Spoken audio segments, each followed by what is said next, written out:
Día, doña Gloria, le saludamos a Antonio D'Alencia y Rubén Atahuichi. ¿Cómo está? Muy buenos días, Antonio y Rubén. Gracias por la cobertura. A ver, ¿qué criterio tiene de esta imputación? Nosotros estábamos hablando sobre si la vía correcta es la vía ordinaria para procesar a los culpables de las masacres de Sacaba y Sencata, o en su caso un juicio de responsabilidades. En ambos casos, obviamente hay posiciones políticas muy encontradas, pero ¿qué dice la familia? ¿Qué dicen las víctimas respecto de la imputación dispuesta ya contra Yanine Áñez y sus colaboradores en el caso específico de Sencata? Se va por las dos, se fue por las dos, se fue por un juicio de responsabilidades. En la gestión 2020 se presentó una denuncia correspondiente por el decreto 4078. La Comisión de Fiscales también ha presentado un juicio de responsabilidades, el cual no dio curso, ¿no? En la gestión 2021 esto se aprobó para que vaya a un juicio de responsabilidades. Pese a eso, el 2022, el año pasado, nuevamente se hizo las denuncias correspondientes por el decreto 4078 y es 17 de abril de este año también se presenta por caso de un juicio, una responsabilidad por una vía ordinaria. Nosotros pedimos lo que es justicia, que haya celeridad en la justicia, ¿no? Entonces, ¿está de acuerdo con que finalmente la justicia ordinaria se haga cargo de este caso? Sea un juicio de responsabilidades o juicio ordinario, como desde un momento lo hemos dicho como víctimas, como familiares que hemos sufrido aquel hecho en 2019, tiene que haber justicia. Ahora se dio por una vía ordinaria. Esta vía ordinaria tiene que dar curso y un avance de un 100%, porque hasta el momento no hay una sentencia condenatoria por las personas que cometieron graves vulneraciones con los derechos humanos. A ver, en el concierto internacional, incluso los organismos internacionales cuestionan que el proceso contra una presidenta, expresidenta, se haga por la vía ordinaria. ¿No teme la familia, no temen las familias de que podría en algún momento sufrir algún problema este proceso por la vía ordinaria? Como lo indicó, ya se dio un avance por un juicio de responsabilidades, el cual no dio curso. Es muy lamentable que no se dio curso, pero también tiene que ir por una vía ordinaria, porque la señora Áñez no fue una presidenta electa, elegido por el mismo pueblo, fue una persona que se autoproclamó. Entonces, donde cometió graves vulneraciones de derechos contra el pueblo y tanto contra la Constitución, ¿no? Entonces, a todo eso se tiene que respetar, se ve que se tiene que ir sí o sí por la vía ordinaria, ya que ella no ha sido elegida por un voto resolutivo, como siempre se lo hace en las elecciones. Usted se ha reunido en función de la determinación de la justicia ayer de imputar a Yanine Áñez con sus compañeras y compañeros de la organización. Estamos con constante seguimiento a todo esto. También estamos en las respectivas audiencias que se presentan cada semana, cada día. A veces muy doloroso estar presentes en horas en audiencia, muchas horas, y escuchar la finalización de las audiencias que se dictan. Pero nosotros no vamos a parar, como tampoco paramos en hacer el seguimiento necesario y que avance esta justicia, tanto por el genocidio y lesiones graves que hubo en 2019 en esta masacre de Sencata, que lo dictó la CIDH también, que sí hubo masacre. Ahora, ¿qué criterio tiene la organización en particular? Usted es presidenta, seguramente sus compañeros han dicho, qué bien, ahora sí hay esperanza de que haya justicia, algo así. Para nosotros es un paso más, es una tranquilidad, un paso más para seguir continuando con esta justicia. Ahora, pese que tarda, pero vamos a ir continuando. Ahora, ¿qué viene en adelante, Gloria, para las familias de las víctimas de la masacre de Sencata?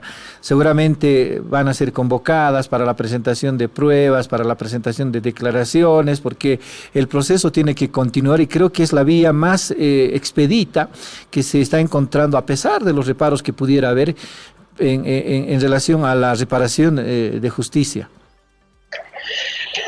Ya se ha hecho las denuncias correspondientes, se están buscando pruebas y ahora están con las declaraciones con las personas que también han ayudado, con las personas como los del auto.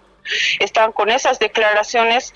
Nosotros seguimos en seguimiento. Si nuevamente las víctimas tienen que volver a prestar declaración o dar alguna prueba más, nosotros estamos predispuestos a colaborar tanto a la Fiscalía y a la justicia correspondiente para que avance casos en Cata y los hechos que ocurrieron en el 2019.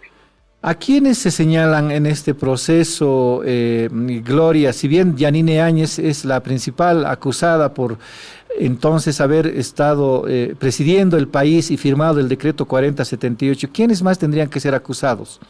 No solamente la acusación tiene que ir ante la señora Yanine Áñez. En esta acusación, en este decreto que firmaron, no solo ella lo firmó, sino que firmaron sus gabinete de ministros. Entonces ahí está señalado que está el señor Arturo Murillo, Luis Fernando López y otros ministros más que firmaron el decreto 4078 el 14 de noviembre del 2019. Y así también hay un decreto de la misma fecha, el 4079, de la posesión de militares y policías, cuando esto ya se sacó, ¿no? Para que vayan con una fuerza a la ciudad del Alto a reprimir a la población. Ahora, ustedes creen que tienen todas las pruebas, tienen todos los nombres señalados para acusarlos. ¿Está completa la acusación, Gloria? No está completa porque faltan varias personas. Se está buscando la misma comisión de fiscales está haciendo su trabajo, está llegando hasta las últimas consecuencias para buscar las respectivas información y que las personas que también estaban en el día que se les ha dado el día de trabajo, como ellos lo indican, están tratando de que estas personas vayan a declarar, prestar la declaración necesaria con las pruebas necesarias también, y eso es lo que nosotros estamos haciendo el seguimiento necesario para que la justicia no se retrase y llegue a tardar, y también para que haya una sentencia condenatoria para el caso de Sincata y no una detenciones preventivas que hasta el momento hay, ¿no? Gloria, ¿quiénes más estarían implicados en este proceso? ¿Usted tiene nombres? ¿Le puede suponer alguna vinculación de algunas otras exautoridades o personas particulares? Todos los que cometieron graves vulneraciones, entre estos tendría que entrar también el señor Carlos Mesa, el señor Tuto Quiroga, el señor Luis Fernando Camacho, porque también cuando había un vacío de poder en zona sur pasaron los hechos. Hay muertos y heridos donde ellos también necesitan la justicia correspondiente. Entonces, la justicia es muy amplia en el caso del 2019, un noviembre donde se derramó mucha sangre, donde este noviembre necesita la justicia necesaria, tanto a nivel boliviano, en la ciudad de La Paz, que es en La Paz, en el Alto, Cochabamba, Santa Cruz, Potosí, y lo que es la Guayani, también no nos podemos olvidar de los compañeros. Para recordar, Gloria, a ver, vamos a repasar un poco qué decía el decreto. El decreto 4078, promulgado el día 14 de noviembre, en su parte central decía que la participación de las Fuerzas Armadas será a partir de la fecha de la aprobación del presente decreto hasta que se haya restablecido el orden y la estabilidad pública. Eso señalaba el artículo 2. Pero esto es lo más importante, que creo que puede implicar una prueba fehaciente. Lo decimos desde una lectura periodística, obviamente, no tan técnica ni jurídica. El personal de las Fuerzas Armadas que participe en los operativos para el restablecimiento del orden interno y estabilidad pública estará exento de responsabilidad penal cuando, en cumplimiento de sus funciones constitucionales, actúen en legítima defensa o estado de necesidad en observancia de los principios de legalidad, absoluta necesidad y proporcionalidad. Dice el artículo que ha sido cuestionado no solamente en Bolivia por fuerzas políticas o líderes de la política de entonces, sino también por organismos internacionales.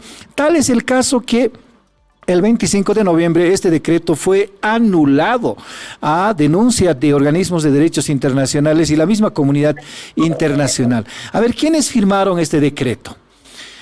Primero Yanine Áñez, Karen Longarich era canciller del Estado, Jerjes Enrique Justiniano Atalá era ministro de la Presidencia, Arturo Murillo era ministro de Gobierno, Luis Fernando López Julio era ministro de Defensa. Recuerdo muy bien a Luis Fernando López, quien decía, en la noche de la masacre, decía que de las Fuerzas Armadas no salió ni un solo cartucho, para recordar. Y en el caso de Arturo Murillo, en relación a la masacre de Guayani, decía que los movilizados, los campesinos se han disparado entre sí, por eso se entiende que las balas entraron por la nuca, algo así.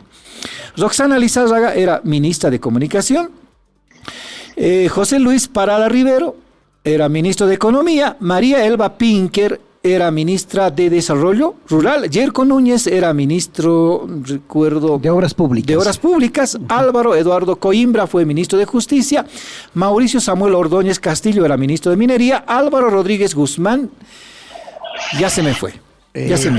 Pero eran los que han firmado este decreto 4078. Están estos nombres, todos seguramente señalados en la denuncia. Gloria. Sí. Lo leyó bien y así establece ese decreto, y para nosotros es un decreto de muerte, de herir a la misma gente, a la gente humilde, porque realmente de ese decreto lo dice la verdad. Y tanto en ese momento el Distrito 8, juntas vecinales, juntamente con el padre Guechi, fueron a la planta de Fincata. Ellos mismos vieron que los cartuchos y las balas salieron dentro de YPFB, porque las personas que estuvieron haciendo la protesta, una protesta pacífica donde todos tienen derecho a protestar, ahí ellos utilizaron armas, pero estas personas con lo que se podían defender solo eran tal vez piedras o palos, que en ese momento con eso es lo que se podían defender, no más, pero no armas, lo que el señor Arturo Murillo en su momento indicó, ¿no?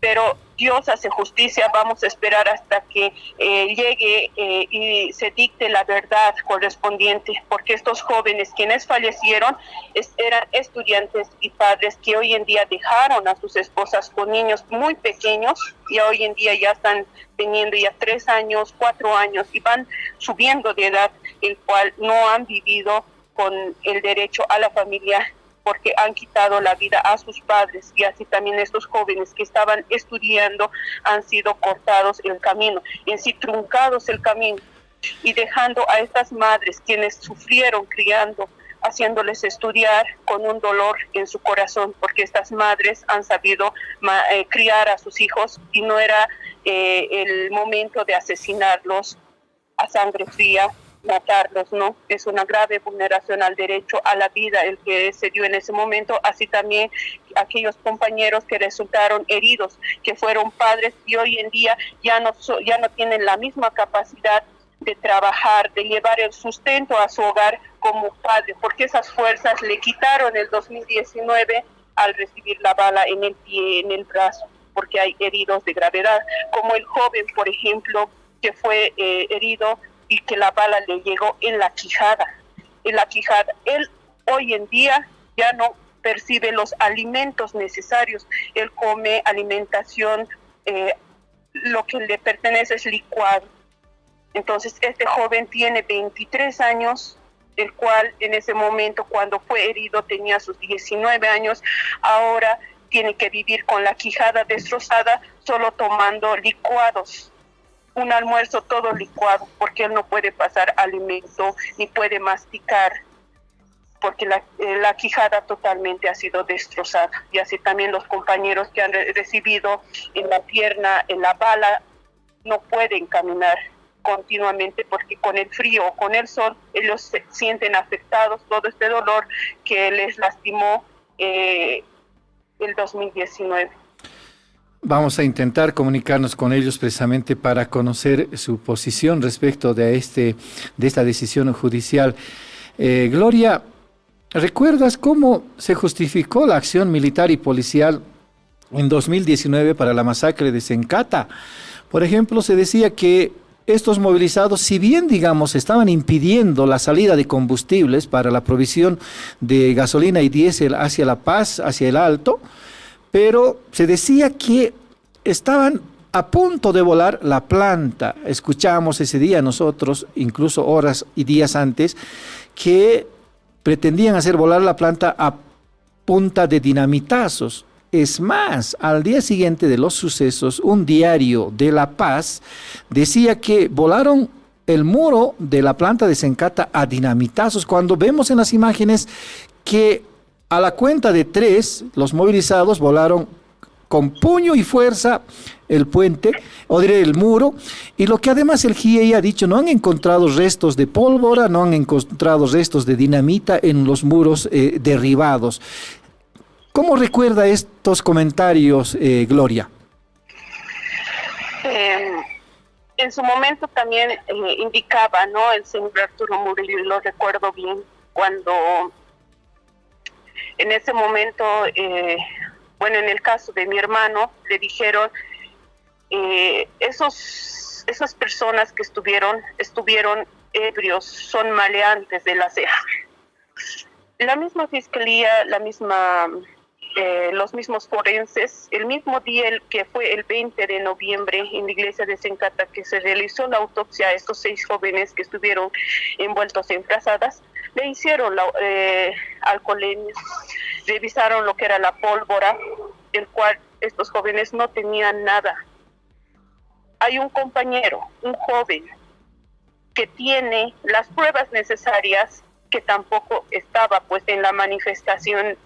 Él tiene la boleta del teleférico morado de las 6 de marzo, que cruza a las 13:10 de la tarde, llega de la UMSA, es un joven estudiante de la carrera de Derecho.